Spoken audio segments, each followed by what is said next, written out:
Okay, so now what we want to do is, and actually we saw a little bit of this on the homework. We want to expand on this idea of combining not just two random variables together, and the first assignment on the homework had done that, but more than one.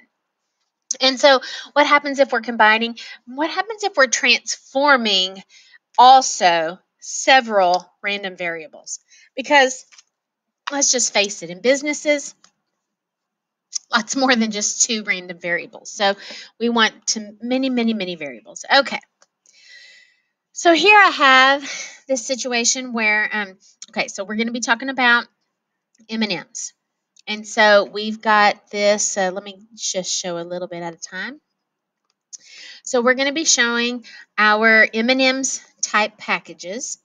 And we have regular M&Ms packages and then Halloween M&Ms packages. Have you seen those? Those have like the green and the purple and the orange in there and brown. I think green, purple, orange, and brown are in those Halloween ones.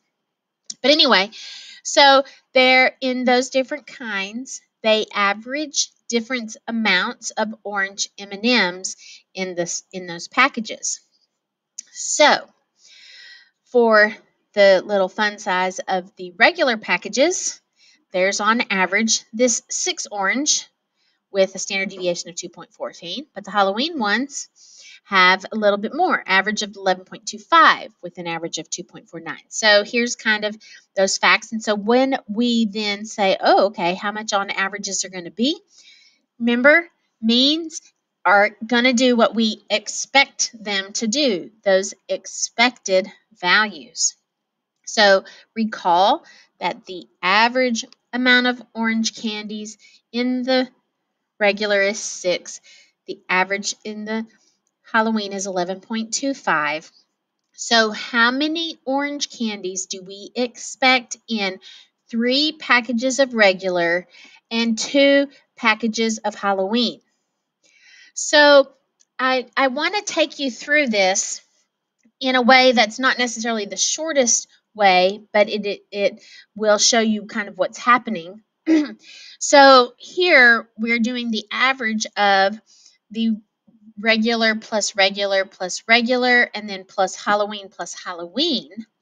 So that's your 6 plus 6 plus 6 plus 11.25, and so that's how you get your 40.5 orange candies. Now, with means, it is okay to think of it like this, of course, and this is what you want to think of it like. 3 times 6 plus 2 times 11.25, okay? That's fine for means because they do what you expect them to do. The problem with that, just jumping to that thinking, is that standard deviations, you can't do that. Because standard deviations, you have that squaring component and the Pythagorean theorem of statistics and that kind of thing. So with that, we can only add those variances, those squared ones. So if I was combining those 3 regular and 2 Halloween standard deviations, then it would look like this. See, we would have the regular standard deviation squared plus the regular standard deviation squared plus the regular standard deviation squared plus the Halloween standard deviation squared plus Halloween standard deviation squared, and then square root it. So that, you can think of this. I mean, you might be thinking of it like this way right here, but you've just really got to keep kind of in mind that this is what's happening. If you jump to this, we could have some problems that we'll see in the next little ones that I do with you, when we are not only combining multiple things, but we're transforming them also. That's where it gets tricky. Okay, but anyway, here we go. So there were 3 of the 2.14s squared plus 2 of the 2.49s squared. And then you square rooted it. Okay. So now we're going to get into transforming when we have several of these and several of those, several of each kind and transforming. So let's look at what my notes are here about this. It says very, very, very, very important, okay? So this is where my years of experience come into play in helping you. And that is that I've found that if I can teach you properly from the beginning this order in which to follow, then you're less likely to make mistakes. Okay, because if you don't follow this order, then there's some other underlying math issues that can make problems. So here we go. So important, it says, for all of the transformation problems, transform first. If you transform first and then combine, then some of the little tricky math component things will take care of themselves. Okay? This will make sure that those components transforms get treated correctly. For example, the transformations have to go through the Pythagorean theorem of statistics also. So if you transform first and then combine, then that naturally takes care of that. Otherwise, you might get confused. Okay, so here we go. So we're going to have a cereal example at a local school, a local grocery store. Okay, because I could see this happening where we have got, the store is selling Lucky Charms and Life, and so they know on average how many of each type they sell each day with that certain standard deviation. Okay. So here we go. So we want to then transform the means. I think we're going to be transforming it into money or profit. Okay, that's typically what we're doing in our businesses. And, we know we love means. They do what we expect that they're going to do. And, of course, we know when it's this much per something, it's the multiplication. So let's take a look at this. Here we have a profit per every box of Lucky Charms is 65 cents, okay? And then a profit for every box of Life is 72 cents. So what is the expected value for the profit for these two products? Well, remember this. On average, here's how many we're going to sell. So we know that we're going to transform first. That may seem a little strange, but we have to do that for standard deviation. Okay, that's going to happen in our standard deviation issue. It just needs to be done that way. Okay, so anyway, let's look here. So I need to transform first. I need to find out the profit per type of cereal and then combine. So that profit per Lucky Charms, so on average, I'm going to make $9.10 profit off of Lucky Charms. On average, I'm going to make $12.96 off of Life, okay? Because it's 72 cents for the number of boxes I sell. Now combine those two profits together like we would normally do that, and there we have that. $22.06 profit for both products. Okay. So now, remember that standard deviation is only affected by that multiplication. Okay, we know that. And per is a multiplication, so standard deviation is affected by that multiplication. All right, so we know that. But remember how I have stressed. Transform first and then combine. So here we go. Let's transform the standard deviations into profit and then combine those profits. So here we go. So standard deviation transformed for Lucky Charms was 65 cents per that standard deviation. So the standard deviation is 228. For Life, 72 cents times 450, or 4.5 boxes, sorry. So there's these are our cost fluctuations. Our cost fluctuation for Lucky Charms, our cost fluctuation for Life. Now combine correctly for standard deviations.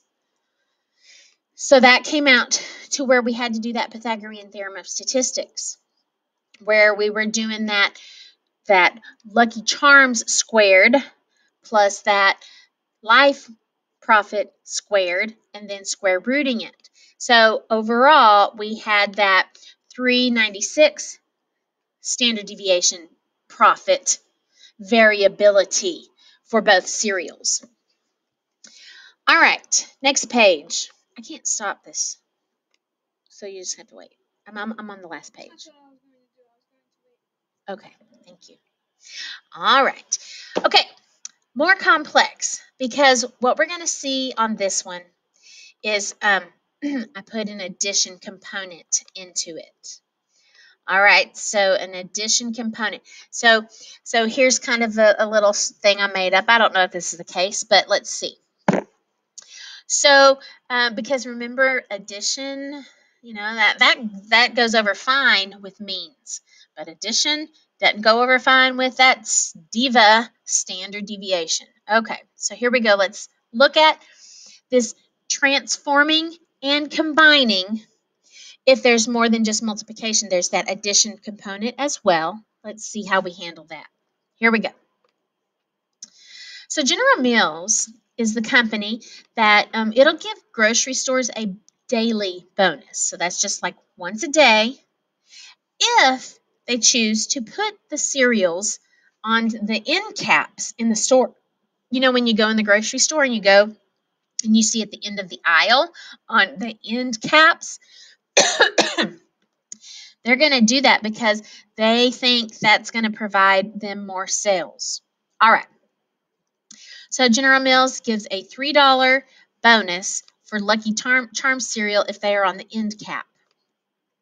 But Quaker Oats, the parent company for Life, is going to give a $2 bonus if they displayed on the end cap.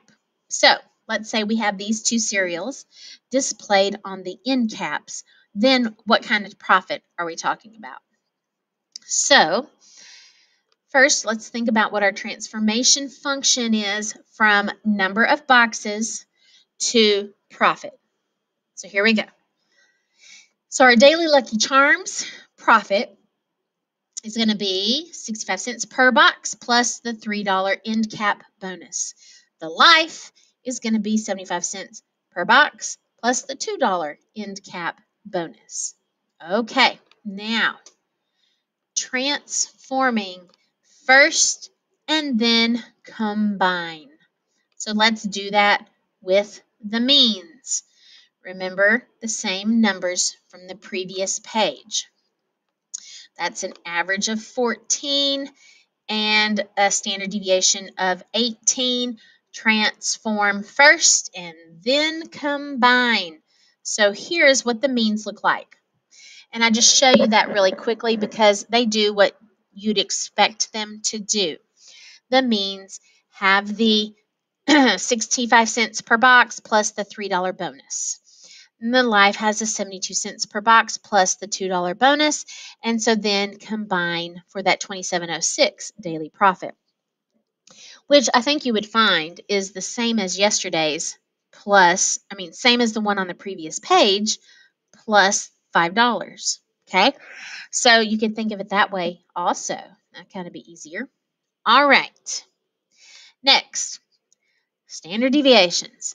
The standard deviations has special rules. Here we go. So recall that the measures of spread are only affected by the multiplication and division. What does that mean in context of this problem? That means that the end cap bonus doesn't affect the standard deviation.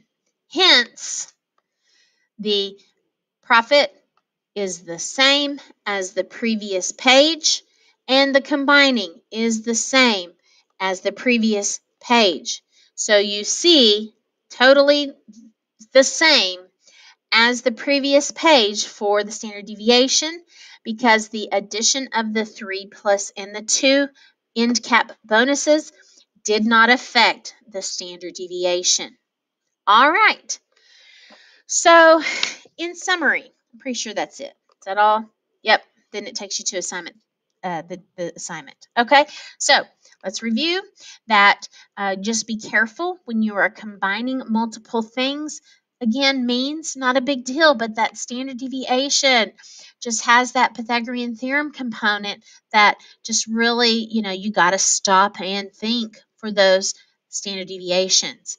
Which brings us to then if you had transformations and then you are combining, you need to make sure you transform first before you combine so that the transformation is combined properly as well, especially on this standard deviation component. All right, I hope that helped. I hope you do well on your assignment. Good luck to you.